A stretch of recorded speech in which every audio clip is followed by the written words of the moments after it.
that will be our topic for today's video. So this is Miss Novelyn once again, and kumusta po mga people? Busy-busy na kasi pasok ka na naman. But hope everything is fine out there. So, kumusta at nalalampasan ba natin na naman ang mga kanya-kanyang mga problema? Yes, we should. And we will always stay positive into life as we face it, and we will keep the faith and pray every day. And for today, everyone is familiar naman siguro sa pag-ibig. Pag-ibig fund.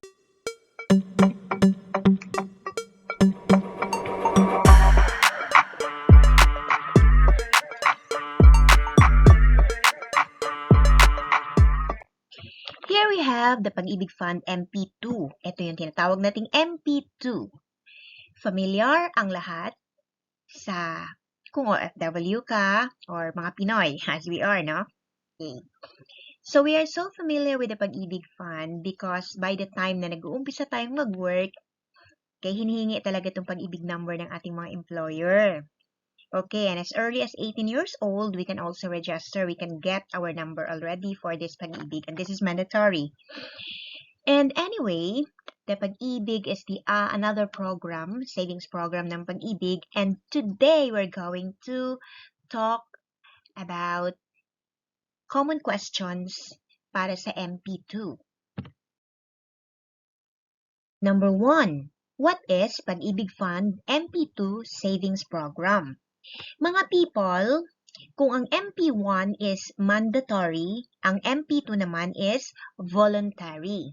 So, para po ito sa mga members na yung gusto pa nilang makapag-ipon ng mas marami at saka makapag-earn din sila ng mas mataas na dividends rather than the MP1. Number 2, who can save under the program? So, sino-sino ba sila?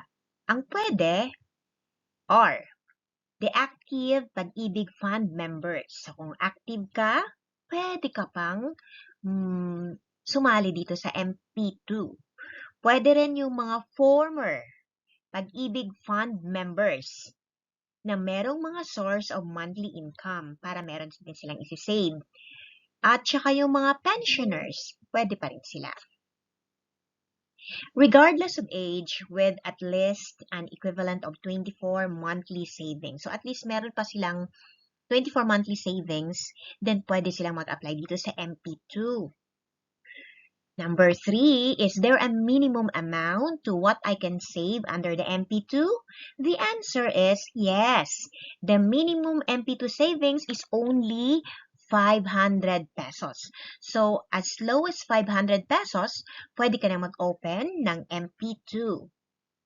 Number 4, is there a limit to how much I can save?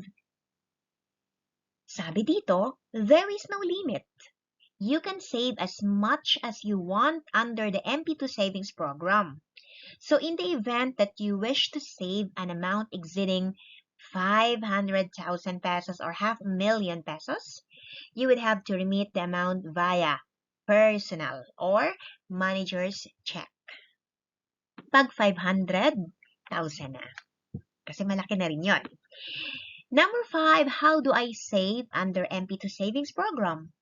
So, you may regularly save a minimum amount of 500 pesos in your MP2 savings. You may also opt for one-time savings. But by the way, kasi sinabi nating voluntary ito, kung halimbawa may mga months na hindi ka makapaghulog, okay lang din yun sa MP2. Kasi nga hindi siya compulsory. Showing you now mga people, the MP2 savings dividend rate. So, this started last 2011 only.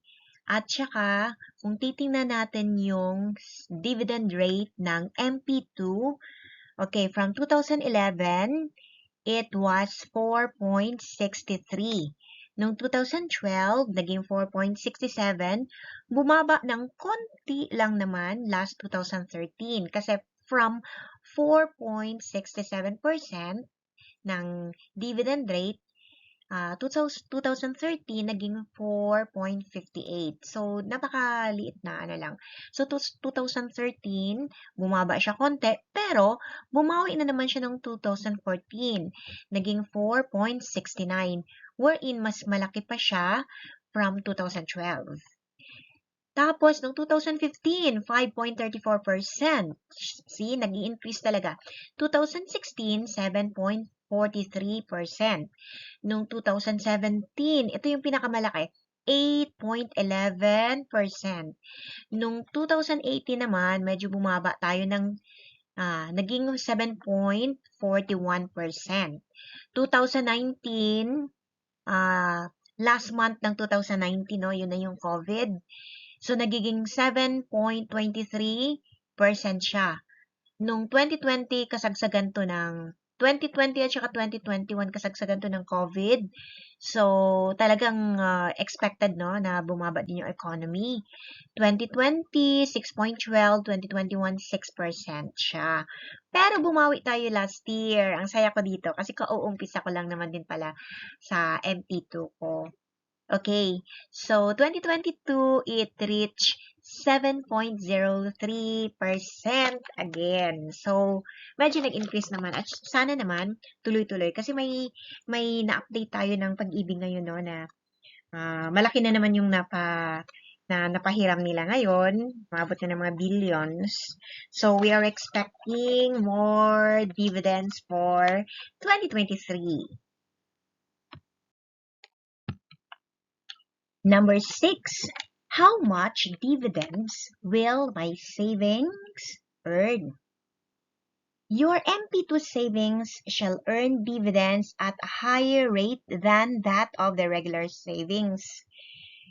The dividends you shall earn are tax-free. So your dividends are divided from no less than 70% of the Pag-ibig Fund's annual net income. So, doon kinukuha yung mga dividend na i-share din sa mga members natin na merong MP2. So, our 3-year average MP2 dividend rate is at 6.96%. So, kung tutuusin, it's almost 7%.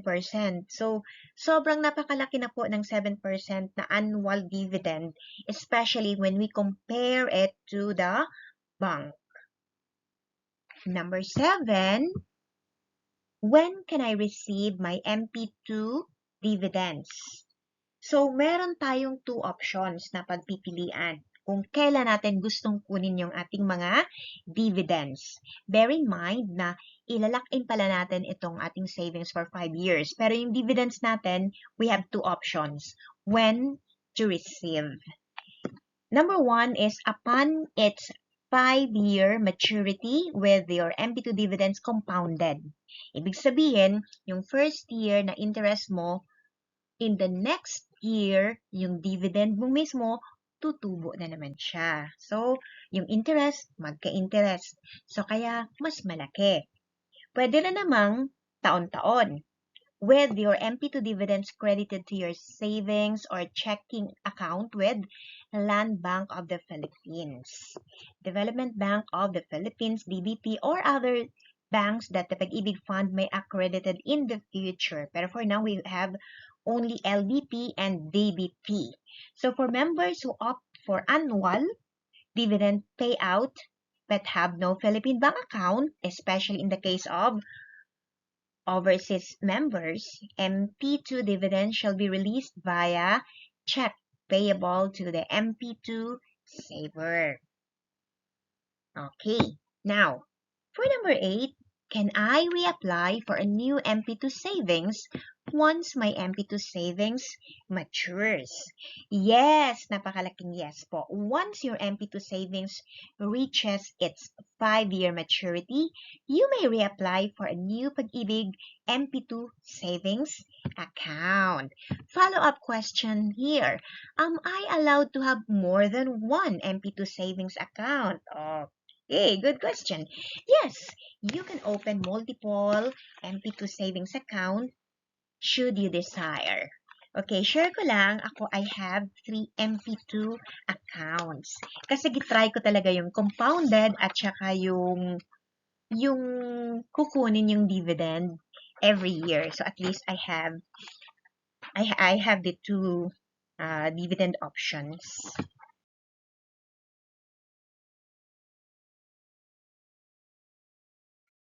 So let's continue. Number 10.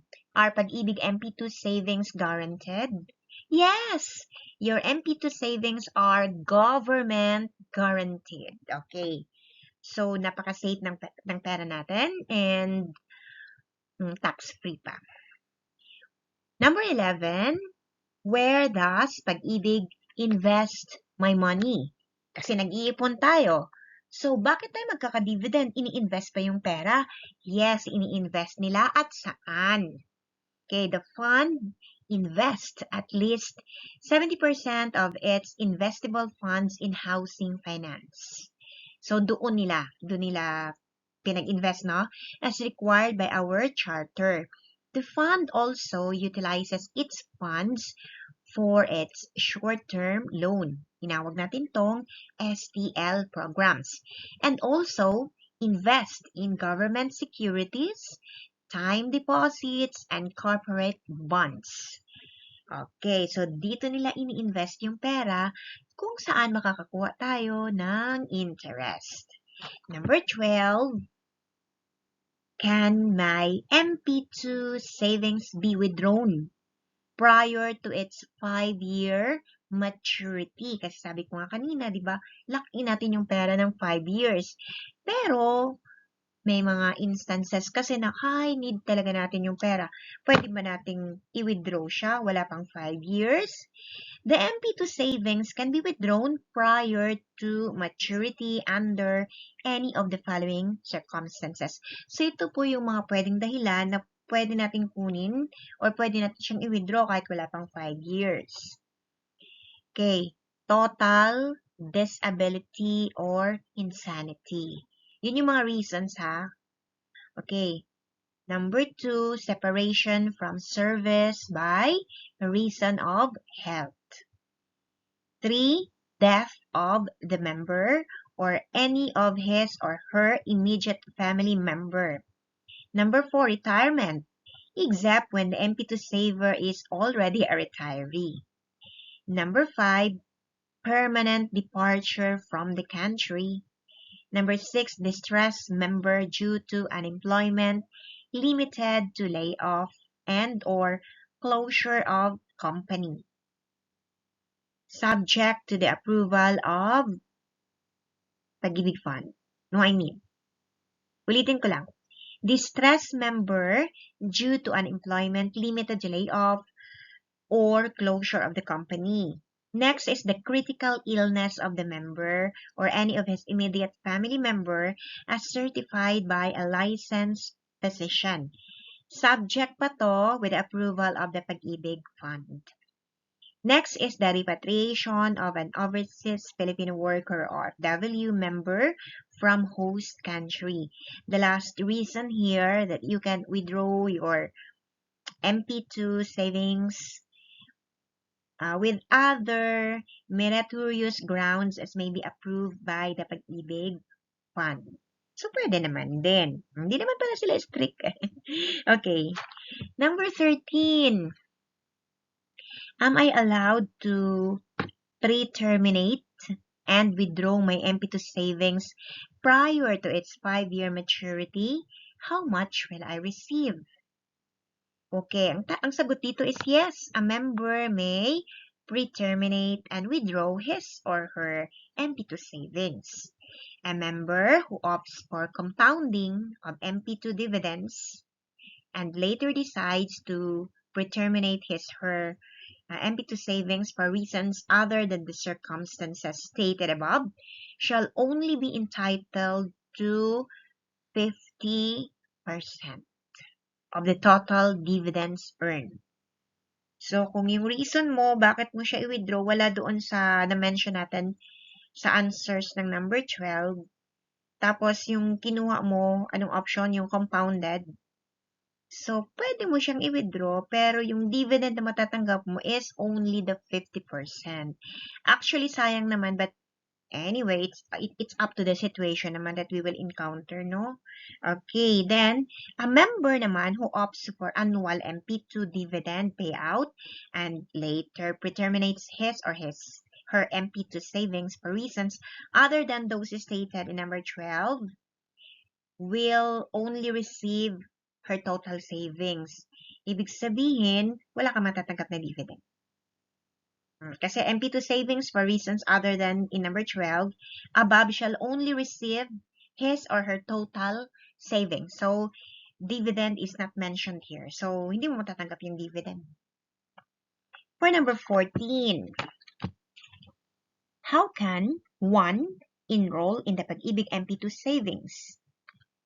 So, simply submit your duly accomplished MP2 savings application form at your nearest Pag-ibig Fund members along with the following: valid ID, passbook or ATM card of your nominated bank account. So, pwede na yun. Pwede ka na magpa-enroll.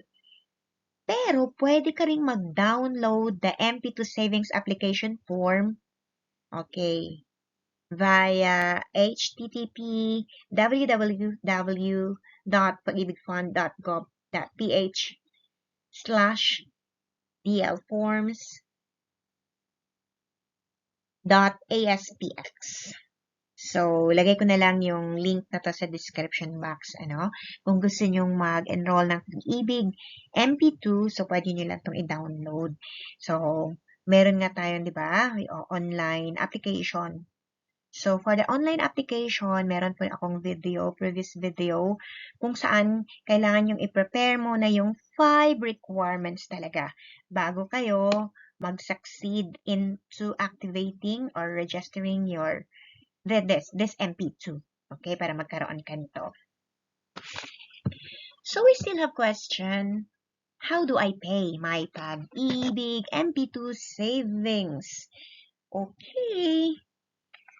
So, pwede siyang salary deduction para sa mga employed. Pakiusapan nyo lang yung mga employer nyo na, okay, automatic, maghuhulog ako sa MP2 ko, ito yung account ko. Second is over-the-counter in any Pag-ibig Fund branch nearest to you. So, hassle ito, pero if you have car, if it's very near to in your own convenience, okay naman din yung over-the-counter. But for me, yung over-the-counter, parang hassle-hassle na kasi yung aalis-alis ka pa, no? Kasi meron naman kasing online options. But still, it depends to us. The third one is accredited collection partners. So, visit www.pagibigfund.gov.ph/payments/payment facilities.html. So, ilalagay ko rin itong link na to, kasi pwede kayong mag-pay ng inyong MP2 savings dito na link to know our growing list of collection partners. So, this is it for today's vlog. I hope we understand now further the MP2. And leaving you this message, leaving you this quote once again: if there are no heroes to save you, then you be the hero. We can always be the heroes of our lives. And so, mga people, I hope you like this video once again. This is Miss Novlin, and please help me grow my channel. Subscribe to. Thanks for watching.